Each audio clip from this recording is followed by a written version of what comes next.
이게 뭐지? 세상이 도대체 어떻게 돌아가는 거야? 리스크 부분이나 불확실성 부분, 이 부분은 주가에 반영이 안 돼 있을 확률이 높아서 상대적으로 기회가 지금 발생하고 있는 것 같아요. 이 상황은 그 중간에 힘 있는 기업들에게는 엄청나게 좋은 상황이에요. 지금 시기에 따라 이사님은 경제라든지 정치, 과학의 영향력도 다르다라고 말씀을 해주셨는데 그럼 현 시점에서는 뭐 과학, 경제, 정치 중에 어떤 섹터의 영향을 좀 가장 많이 받는 시점일까요? 그 미국의 9개 종목이 차지하는 그 시가총액 올해의 상승 비중이 대부분을 차지합니다. 그러니까 빅텍이 대부분 이번 상승장을 올해 들어와서 2023년에는 다 만들었다는 얘기예요. 그것은 과학이 갖고 있는 것에 대한 기대가 많이 주가에 들어가 있다는 얘기입니다. 그리고 정치와 경제라는 것을 보면 정치는 지금 계속적으로 충돌하는 부분, 대만 이슈, 그다음에 우크라이나에서 지금 오늘 뉴스를 봤더니 미군 한 명이 그 전쟁 군사적인 행동 관련인지는 안 나왔지만 사망자도 나오고 뭐 이런 뉴스들이 계속적으로 보여요. 근데 지금 정치에 대한 부분들에 대해서는 프라이싱을 안 하고 있어요. 그리고 경제라는 부분에 있어서는 아까 설명드린 대로 유동성 관련된 흐름이 있지 방향성에 대해서 제시하는 그러한 현상들은 굉장히 약하거든요.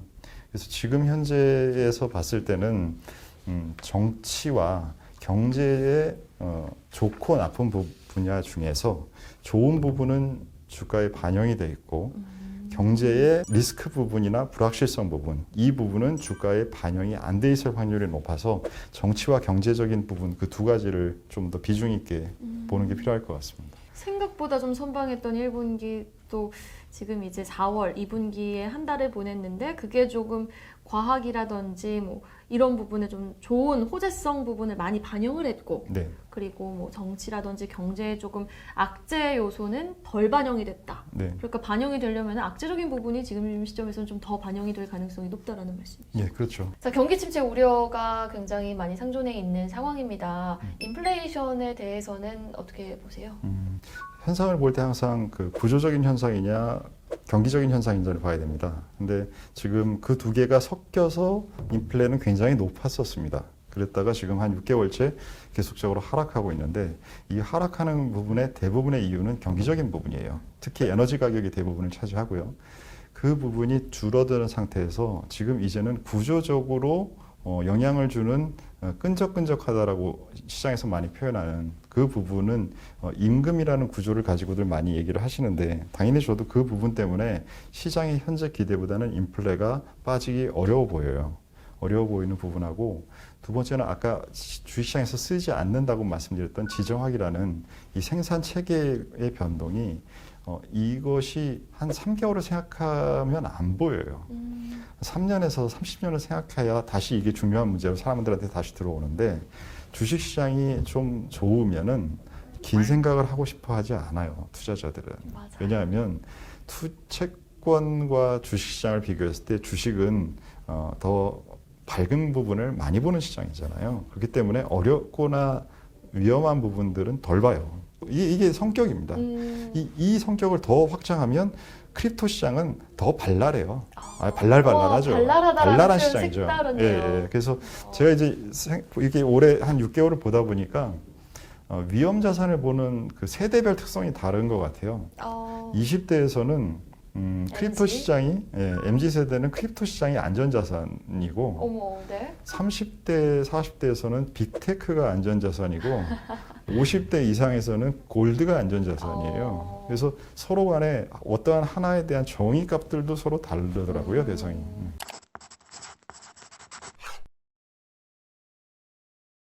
자, 그럼 미국 주식은 사실 지금 어느 정도 좀 많이 올라와 있다라고 초반부에 말씀을 해주셨는데 네. 중국 주식 쪽은 또 어떻게 보시는지 궁금하거든요. 네. 경제 재개 기대감도 있고 또 동시에 경제 재개 리오프닝에 대한 힘이 예전만치 못하네라는 느낌을 받기도 하는데 중국 시장은 좀 어떻게 보세요? 중국은 지금 구조적으로는 그 2018년부터 중국은 굉장히 조심스러운 정책을 쓰고 있습니다. 정치와 경제의 모든 면에서. 왜냐하면 기본적으로는 미중 패권 경쟁에 들어가는데 자기들이 더 약자이기 때문에 더 강한 방식으로 정책을 쓸 수는 없어요.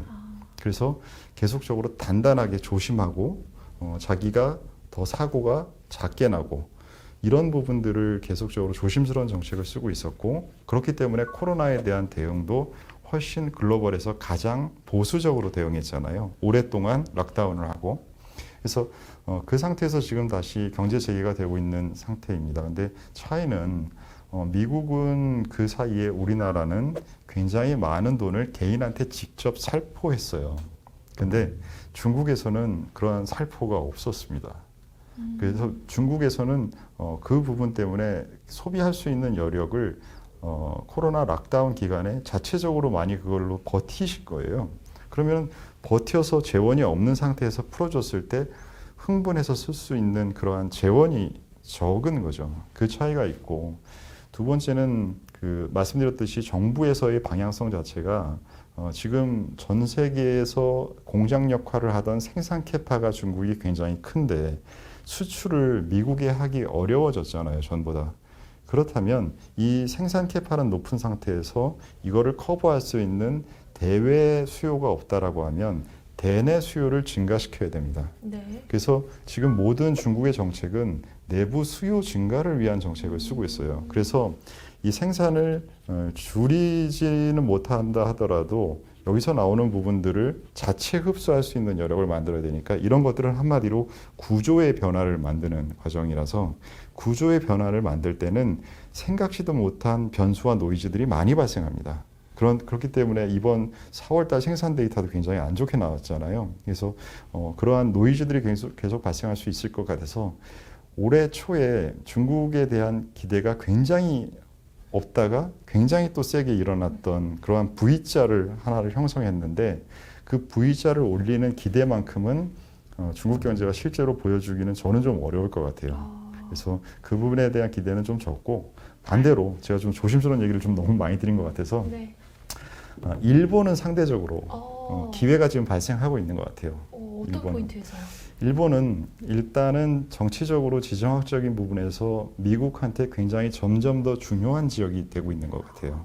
지금 여러 가지 대만과 우리 전통적으로 우리 한국이 그렇게 고통스럽게 겪었던 한국 전쟁 등등 여러 가지 라인들의 형성, 그 라인에 들어갔냐 안 들어갔냐 때문에 한국 전쟁이 발생했느냐 안 했느냐 이런 얘기들이 되게 기억하시잖아요. 그 부분에 그러한 지정학적인 변동에서 미국은 일본이 더 중요한 상태인 것 같습니다. 그렇기 때문에 워렌 버핏 그 회장님이 그 노구를 이끌고 직접 일본에도 방문했잖아요. 이런 것들은 개인이 그렇게 오실 분이 아니에요. 그렇죠. 네, 그래서 뭐 물론 이제 그 전반적인 투자보다는 상사 쪽을 많이 사셨다고는 접근하셨다고는 하지만 그 상사라는 게 일본의 제조업의 그 구조를 개선하고 뭔가를 고쳐야 되고 한다면 할 일들이 분명히 많아질 거잖아요. 그런 부분들을 보고 있을 것이고 반도체 산업에서도 대만에서도 지금 일본 업체와 합작하고 하는 등 여러 가지 반도체에서 여러 가지 개선점들의 포인트들이 많이 나타나고 있어요. 이것은 하나 생각해 보시면 좋을 게 일본이 가장 그 기억하시는 두 가지의 개념이 있으실 거예요. 뭐냐 하면 프라자 합의로 의해서 엔화가 엄청나게 빠르게 고평가되면서 미국의 결정 때문에 일본이 굉장히 안 좋아졌다라는 하나의 기억을 가지고 있으실 거고 그게 연결돼서 잃어버린 10년 내지 20년이라는 부동산의 엄청난 하락 이 두 가지가 이제 일본 경제에 대해서 많이 알고 계신 부분일 텐데 그 사이에 하나 의사결정이 하나 그 많이 잘 강조 안 된 부분은 고베 지진이라는 기간이 있었어요. 고베 지진이요? 네, 95년도였습니다. 그래서 고베 지진이라는 게 전 세계에서 봤을 때도 일본이 너무나 고통을 크게 받는 사건이었어요. 그래서 환율을 굉장히 엔화를 강세를 해놨다가 일정 부분 95년도에 어느 정도 다시 약세를 용인해 줍니다. 그래서 그때 환율이 90엔대 100엔이 안 되다가 130엔대로 환율이 변동을 해요. 그러면서 일본은 전통적으로 제조업 강자잖아요. 게다가 특히 중간재 강자잖아요. 그 수요는 꾸준히 있는 상황이죠. 지금도 마찬가지입니다. 아무리 미중 분쟁을 한다 하더라도 일본에서 중국으로 가는 중간재는 계속 팔리고 있을 거예요. 그러면 그러한 고정적인 매출을 가지고 있는 나라에 환율을 그렇게 40%를 절하를 해버리면 경쟁력이 굉장히 급격하게 증가하는데 지금도 일본은 중앙은행 총재가 바뀌고 뭐 YCC 정책이나 여러 가지들의 변동 가능성 이런 것들이 많이 거론되고 있는데 이 거론 와중에 환율 레벨이 그때와 비슷해요. 130엔대입니다. 네. 그래서 이 상황은 일본의 그 중간에 힘 있는 기업들에게는 엄청나게 좋은 상황이에요. 그래서 환율적인 측면이나 정치적인 측면이나 산업 구도의 변동의 그러한 움직임을 봤을 때 일본에 대한 부분들은 조금 더 관심이 필요하지 않나 싶고 그런 부분들을 글로벌 자금들도 어느 정도 저는 지금 인지하고 있는 것 같거든요. 그래서 최근 들어서 아마 일본 증시가 다른 나라 증시보다 좀 강할 거예요. 네, 그런 흐름이 좀 보입니다. 네, 알겠습니다. 중국 시장은 워낙 이제 국제 정세 때문인지 대내 수요를 좀 확대하는 정책을 씀으로써 생각보다 좀 리오프닝을 우리가 연초에 예상했던 것보다 조금 기대를 강하게 갖기는 좀 힘들다. 다만 일본 시장에서 좀 기회를 찾아볼 수 있겠다라는 말씀을 좀 해주셨는데 저는 사실 이사님하고 이렇게 쫙 이야기를 해보니까 되게 철학 강의 또 막 인문학 강의 듣는 것처럼 이렇게 약간 좀 뭔가 또 다르거든요. 일반 경제 방송과는 오늘은 그런 거 많이 안 했는데. 아 정말요? 네네. 그래서 개인적으로 저는 좀 가장 네. 궁금한 게 이사님의 이런 투자 철학이라든지 이런 투자관을 조금 바꾸게 해줬던 터닝 포인트가 어떤 포인트가 있었는지 궁금해요. 전공은 뭐 하셨어요? 저는 경제학을 전공하고 그게 너무 현실과 다르다라는 걸 학교 다닐 때도 그다음에 진짜 다르죠. 네, 너무 이거는 약간의 가상 모델 게임 하고 있나? 이 부루마블 게임을 하고 있나라는 생각을 사실 학교 맞아요. 다니면서 했어요. 그리고 나서 이제 증권사를 첫 직장으로 들어갔기 때문에 증권사에서 또 저는 주식을 먼저 한 게 아니라 제일 첫 부서가 국제영업부에서 환율을 관련된 일을 했고요. 네.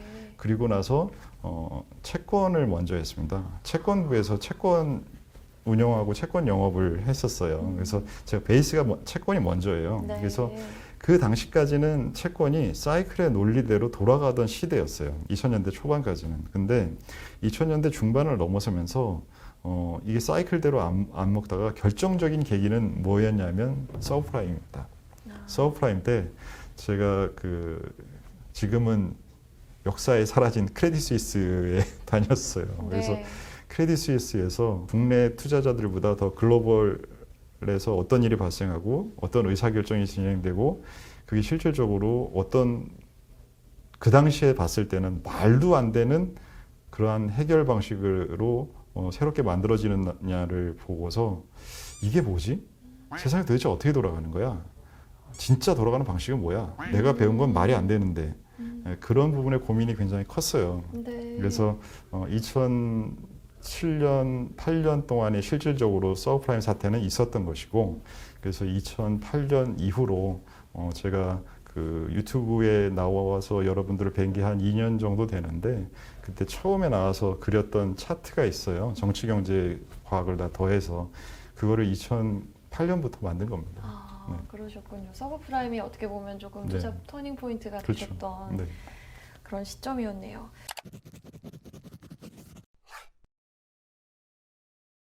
자, 지금 시점에서 그러면 또 제가 궁금한 거는 환율 한번 여쭤보고 싶어요. 환율이요? 지금 네. 가장 달러 인덱스가 어느 정도는 좀 많이 오르던 게 잡히긴 했는데 우리 네. 원화 가치도 이제 그렇게 썩 긍정적인 모습을 보여주고 있지는 않아요. 워낙 네. 뭐 무역 수지 적자가 지속되고 있기 때문인 것 같은데 네. 원화 가치와 달러의 가치 이제 계속해서 우리가 알던 공식대로만 흘러가지는 않는다라는 게 이미 증명이 네. 됐잖아요. 네. 어떻게 보세요, 외환 쪽은? 좀 안타까운 게 지금 일단 달러를 인덱스로 보게 되면 그 인덱스에서는 가장 큰 이슈는 그 유로화와 달러와의 관계거든요. 그 유로화에 대한 그 지난 굉장히 짧은 기간인 6개월 정도의 인플레와 성장률에 대한 그 시장의 예상치가 엄청나게 틀렸어요. 그래서 그 부분을 조정하는 과정이 달러와 약세에는 달러 인덱스 약세에는 가장 큰 이슈인데 두 번째는 이거는 경제적인 부분이 아니라 정치적인 부분으로 봤을 때 달러 패권의 우려가 지난 6개월 동안 분명히 증가한 건 맞습니다. 그것이 중국의 위안화의 사용 비율이 올라가고 중국과 중동과 연계된 그룹의 그러한 그 협조가 전보다 이루어지는 부분들이 보이기 때문에 이러한 부분들이 달러 패권을 가지고 생각했을 때 그냥 유로화는 중립적이니까 빼고 어떤 투자자가 달러와 위안화라는 두 가지를 가지고 바스켓을 구성하는데 기존에 저 같으면 그거 아마 9대 1이나 9.5대 0.5로 위안화를 작게 가져갔을 것 같아요. 근데 지금은 이러한 진행 상황을 보게 되면 위안화를 저는 한 3 정도까지는 올려야 될 것 같아요. 우와, 7대 3으로. 예. 네. 이렇게 되는 과정에 대한 부분들도 이 두 가지가 패권과 유로화의 영향, 이 두 가지가 이제 달러 인덱스 차원에서는 중요한 것 같고, 반면에 저희 나라는 좀 약간 그럼에도 불구하고 약해지고 있는 거잖아요. 이 부분은 아까 앵커님께서 말씀하셨던 국제 수지의 약화라는 그 부분도 있고, 이 부분이 국제 수지가 왜 약화되냐? 결국은 중국의 수출이 약화되기 때문입니다. 중국의 수출이 약화되는 부분이 일시적인 현상이 아니라 구조적인 현상이 될 것이고, 이 구조적인 현상에서는 우리가 지난 30년간 수혜를 가장 많이 받았던 것처럼 반대로 이 부분의 변화는 우리한테 피해가 온다라는 그러한 생각을 경상수지적으로 보기 때문에 짧은 이슈는 아닌 것 같아요. 그래서 아까 일본을 지정학적으로 봤을 때 수혜 국가로 투자자들이 인지한다라고 생각을 한다라고 말씀을 드렸는데, 한국은 피해 국가로 인지를 한다면 지금의 환율은 설명이 되고요. 네. 되게 안타까운 건 엔화도 약세고 원화도 약세예요. 근데 중간재에 대한 매출 안정성은 일본 산업이 우리 산업보다는 높을 수 있어요. 네. 그렇게 되면 이제 좀 굉장히 우리가 좀 열의에 있는 거고, 반대로 지난 30년 동안 일본은 굉장히 멈춰 있었던 사회의 산업의 부분들도 많이 있습니다. 저희는 지난 30년간 굉장히 많이 성장한 부분도 있기 때문에 그 부분이 지금 현재 사람들의 우려보다는 괜찮다고 한다면, 그 부분이 숫자로 증명해내면, 그러면 환율은 지금 현재 우려하는 것보다는 조금 약세가 줄어들 수 있는 가능성도 저는 없지는 않다고는 생각합니다. 네, 알겠습니다. 환율에 대한 이야기도 들어봤고, 이제 마지막으로 이제 이 영상을 시청하셨던 투자자분들께 꼭 이제 2분기를 지나고 있는 이 시점에서 해주시고 싶은 말씀을 한번 해주셨으면 합니다. 2분기에는 저는 시황은 일단 저는 박스권을 보는 것이 변동이 없고, 지금은 그 박스의 상단 쪽에 가까울 확률이라서 그렇게 많이 기회를 찾으시는 것보다는 좀 전반적인 위험 관리에 조금 더 주의를 한번 그 계좌를 한번 확인해 보셨으면 하는 생각이 들고요. 그리고 건강 관리 잘 하셨으면 좋겠습니다. 네, 알겠습니다. 일단 리스크 관리가 조금 더 필요한 시점이다. 2분기는 우리가 조금 안정적으로 보내되 박스권이 여전히 좀 예상되는 만큼 좀 전략을 잘 대비해보자라는 말씀으로 정리해보도록 하겠습니다. 저는 오늘 이사님하고 얘기를 하면서 너무 재밌었어요. 크립토 시장은 발랄하다. 그리고 네. FOMC 회의에서 이제 0.5%포인트 인상하면 인플레를 무서워하는 거다. 네. 쏙쏙 들어오는 네. 오늘의 인터뷰 내용이었습니다. 자, 지금까지 타이거 자산운용 오승태 이사님과 이야기 나눠봤습니다. 오늘 말씀 고맙습니다. 감사합니다. 이사님. 대한민국 경제의 똑소리 나는 인터뷰, 부티나는 인터뷰, 다음에 더 현명하고 똑소리 나는 전략으로 찾아뵐게요. 저는 다음 시간에 뵐게요. 안녕.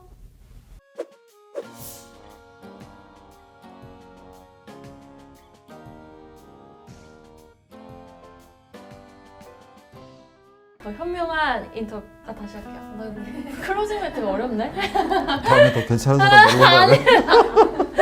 다음에 더 괜찮은 분. 다음 이 시간에 더 콘텐츠. 지금 내가 했던 얘기 생각이 머릿속에 있어. 지금 부담스럽다. 어떡해.